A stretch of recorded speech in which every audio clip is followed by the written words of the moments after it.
कौनैन दे विच चमकार दिसे मारा जल बहरैन दे लालांदा मशकूरियते ममनून दिसे जग सारा इना लज पालांदा कौनैन दे विच चमकार दिसे शाबीर आखे सुने घर थी पवे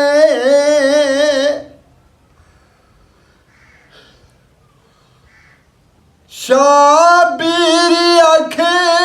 सुने घर थी पवे पर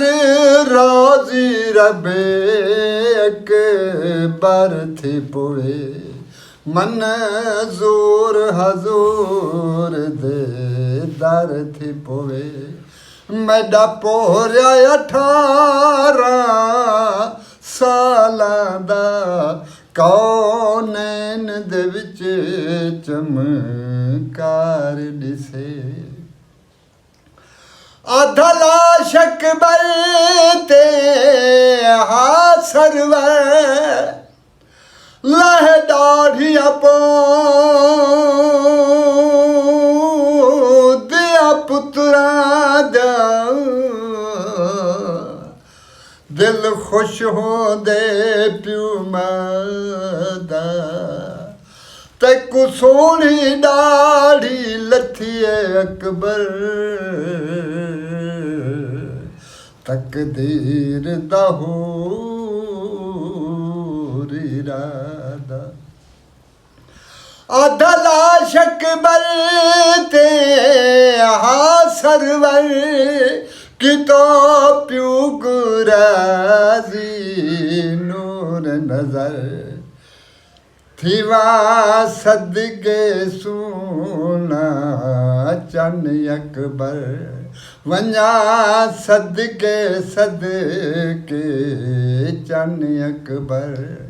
तेॾी लाहंदी मस दे पालंदो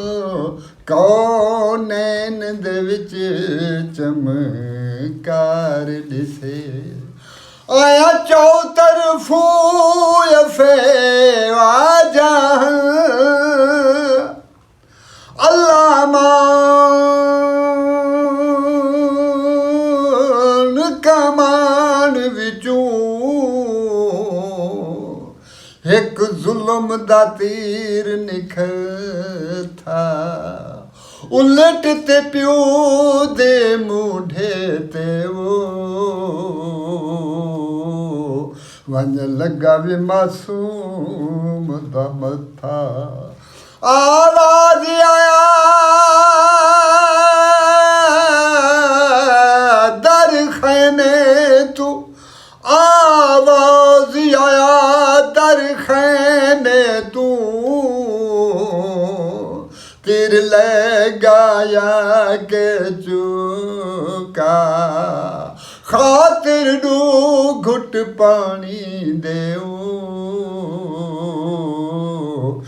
मेरा सारा पूरा लुटा जा तीर लगा गली असगर दे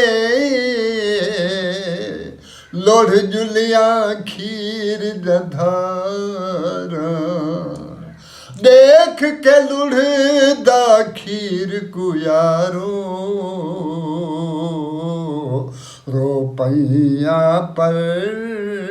दादारा दर खैमे तू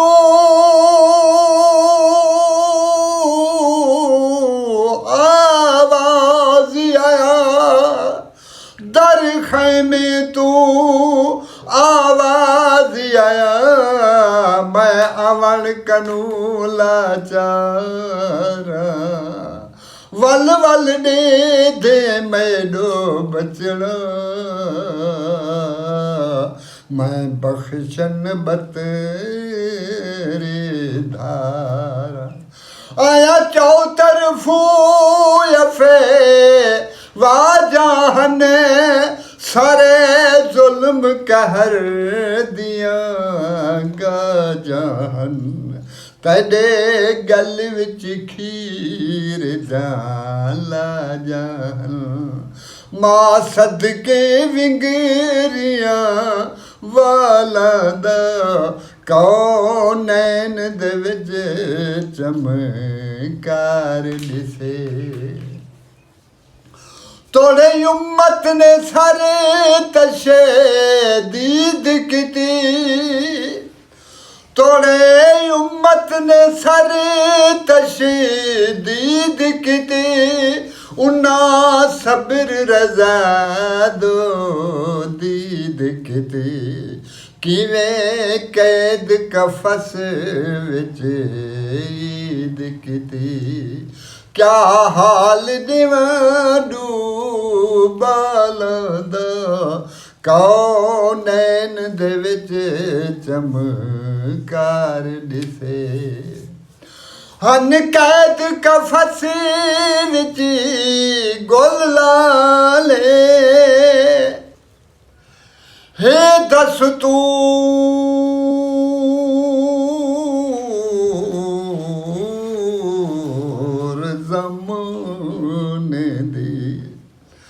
है दस्तूर ज़माने दी जिंदे पुत्र मरण विच झोली औखी मौत नदाना दी वो नहीं बोल न सकदे बोले तुर तुर देख प्यो मावा दो तुर तुर देख प्यो मावा दो बाकी जिंद भी रही ता थोली सदो कुथी वायूं बीबी तू जिंद कूफे कुठी है जोड़ी हन कैद कफस विच गुल लाले माता घलायुत रह बाले चा बिस्मिल चूले ईद वाले चा बिस्मिल चोले ईद वाले सन छोटे साहिब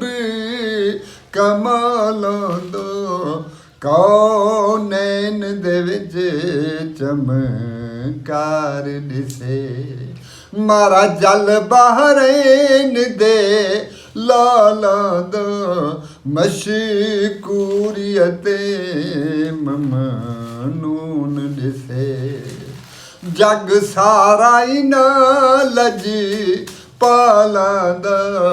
कौनैन दे विच चमकार दिसे जी वाह वाह बड़ा दिल उदास करना पाएगा हाँ सही बाबा ना तुम्हें हाँ माशाल्लाह से बड़ी ठासी वड्डे बुद्धि दर्द भरी आवाज नाल दर्द भरा कसीदा तने कि बस सुनी जे बैठा यार माशाल्लाह सारे बुजुर्ग दी बहुत बड़ी प्यारी आवाज है हर बंदा आशिक है वड्डी बुद्धि आवाज ते सिर्फ मैं नहीं हर बंदा आशिक है पूरा मौदा सारा जिथा जब बुद्धि यार दोस्त हैं सारे वड्डे यार दोस्त हर बंदा आशिक है वड्डी बुद्धि आवाज ते माशाल्लाह पाक इवें वड्डे हमेशा सुख सियत जिंदगी अता फरमावे हमेशा इवें हंसदे मुस्कुराते रहें तंदुरुस्ती अता फरमावे वड्डे को हमेशा ठीक है सर इंशाल्लाह उसमें दादा एंड करने पे इंशाल्लाह कल नए व्लॉग बन से ओके टेक केयर अल्लाह हाफिज़ बाय।